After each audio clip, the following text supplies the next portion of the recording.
महापुरुष कहते हैं भैया सुनो, सतम विहाय भोक्तव्यम, 100 काम को छोड़ करके भोजन करना चाहिए। सहस्त्रम, 1000 काम को छोड़ करके स्नान करना चाहिए।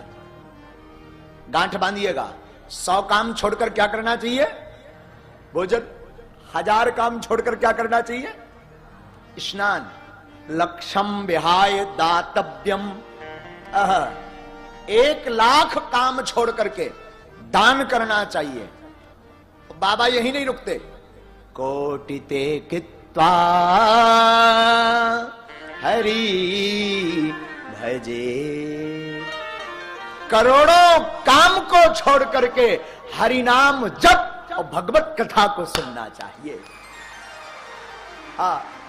लेकिन आदमी कहत महाराज काम छोड़ते नहीं बना तो 2 रुपया कमा लेंगे कि जब तक तुम्हारी कथा में बैठेंगे।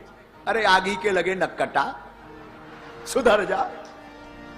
2 रुपया के चक्कर में नाम जप, हरि कथा, भक्ति, सेवा, पूजा, अरे सब छोड़ दोगे तो वो 2 रुपया काम नहीं आएगा।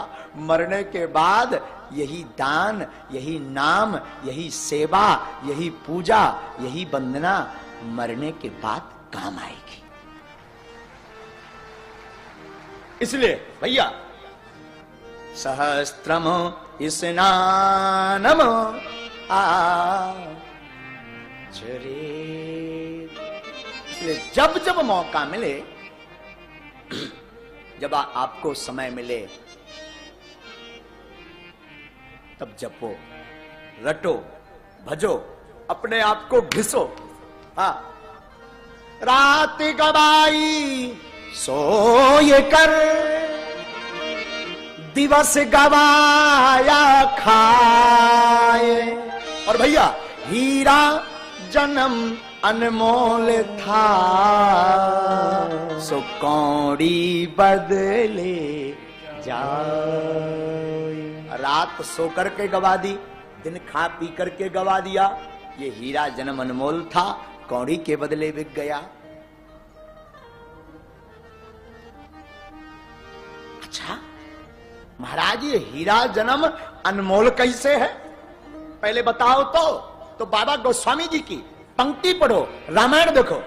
बड़े भाग्य मानस तनु पावा, बड़े भाग्य मानस तन पावा, बड़े भाग्य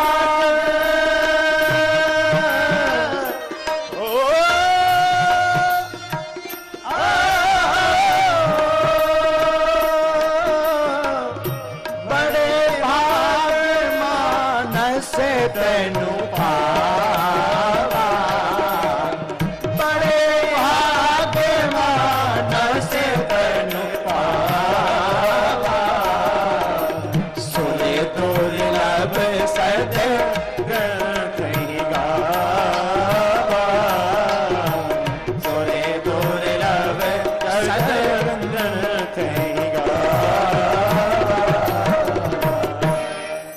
बाबा कहते हैं बड़े भाग्य से मानव तन मिला।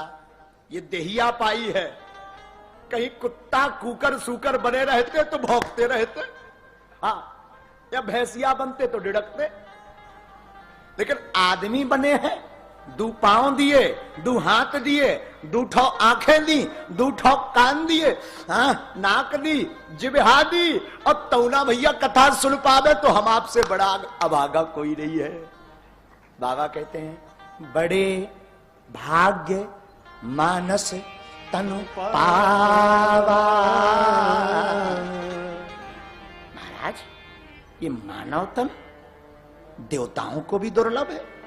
हाँ, लेकिन महाराज देवताओं की तो पूजा हम करते हैं, फिर देवताओं को भी क्यों दुर्लभ है? रहस्य समझ नहीं आया। एक महापुरुष ने बड़ा सुंदर जवाब दिया, ध्यान से सुनना, कान खोलकर देखो। देव तन है चांदी और मनुष्य तन है लोहा। आपके सामने 80 किलो चांदी रख दी जाए, 80 किलो लोहा रख दिया जाए, आप किसे उठाओगे? किसे उठाओगे? बोलो ना, हाजी या नाजी? पक्का पक्का? किसे उठाओगे?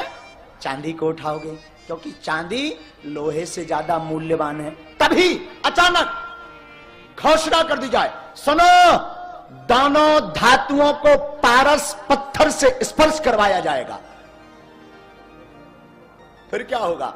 पारस पत्थर चांदी में स्पर्श होते ही कुछ भी प्रभाव नहीं करेगा, पर लोहे में स्पर्श होते ही वो लोहे को सोना बना देगा। 80 किलो सोना, फिर 80 किलो चांदी, मूल्य किसका ज्यादा हुआ? बोले लोहे का। उसी प्रकार देवतन है चांदी, मनुष्य तन है लोहा। इस मनुष्य तन में जब सदगुरु कृपा रूपी, गुरु कृपा रूपी, संत कृपा रूपी, महापुरुष कृपा रूपी, भगवंत कृपा रूपी जब पारस स्पर्श होता है, जीवन में आता है, तो ये तन मनुष्य का देवताओं से भी दुर्लभ हो जाता, बड़ा हो जाता है। इसलिए बाबा कहते हैं, बड़े भाग्य मानस तनु पावा। ये तो रामायण का रही, पर भागवत दुर्लभम मानसम जन्मा। आहा, दुर्लभ है मानुषम जन्मा। ये मनुष्य का तन बड़ा ही दुर्लभ है। हमारे पास आज आचार्य जी विराजमान है। आचार्य जी, आज हम प्रातः काल चर्चा कर रहे थे कि देहिया मिली, शरीर मिला, और जीवन में भक्ति नहीं आई, साधु सेवा नहीं आई, और नाम जप नहीं आया, तो वो जीवन वृथा ऐसे निकल जाता है जैसे जिस प्रकार सोए हुए अबोध बालक को जगत के प्रपंचों का भान नहीं रहता, जब वो जागे तभी उसे प्रपंच दिखाई देवेंगे, उसी प्रकार ये तन भी निकल जाता है, जीवन भी ऐसे ही निकल जाता। तो कई ऐसे लोग हैं इस जगत में जिन्हें ना नाम से मतलब, न प्रभु से मतलब। कई ऐसे जगत में विचित्र लोग हैं जिन्हें काम और दाम से मतलब। हाँ, दूठो चाहिए, काम और दाम। गोबर बेचे पैसा आवे तो गोबरू बेचेंगे, पर पैसा आवे। पर ध्यान रखिएगा, जहां काम तहे राम नहीं, जहां राम नहीं काम, और तुलसी कबहू ना रही सके, रति रजनी एक ठार। बाबा कहते हैं, जहां राम है वहां काम नहीं है, और जहां काम है वहां राम नहीं है। एक बात और, प्रभु की भक्ति, प्रभु का भजन साधारणतया नहीं मिलता। प्रभु जब विशेष कृपा करते हैं तब जाकर के जीवन में प्रभु की भक्ति और प्रभु का भजन मिलता है।